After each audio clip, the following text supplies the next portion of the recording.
I think of great significance, which we need to emphasize, is this: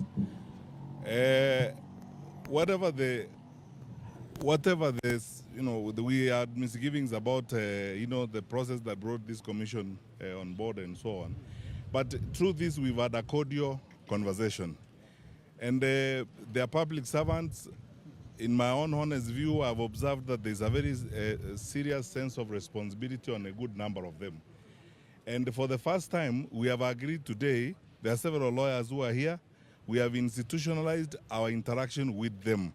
We have agreed that we will set up a technical team on behalf of the United Opposition, and they will also appoint a technical team so that they can go through all those issues that we raised, blow by blow, and we will have another meeting to go through these issues. As long as a public and constitutional institution like this one is ready, willing, and available to engage, and as Kenyan leaders, because we are interested in the stability of the country, we are interested in the future of the country, and they are willing to engage us as we go forward.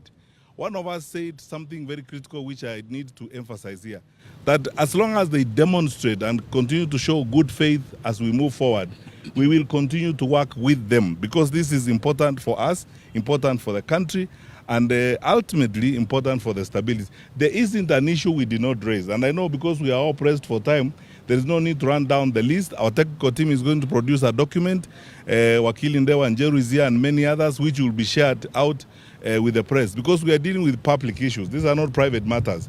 That document will be available, and we will avail it to the public of all the issues that we raised: procurement, security, management of the by-elections, the ecosystem within which we are now preparing for elections. And they have promised us also that they are preparing a national conference on elections 2027.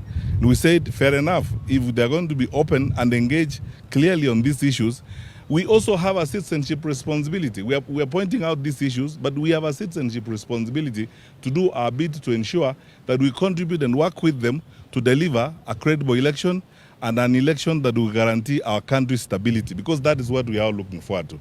I think that's all we can say at the moment, unless my colleague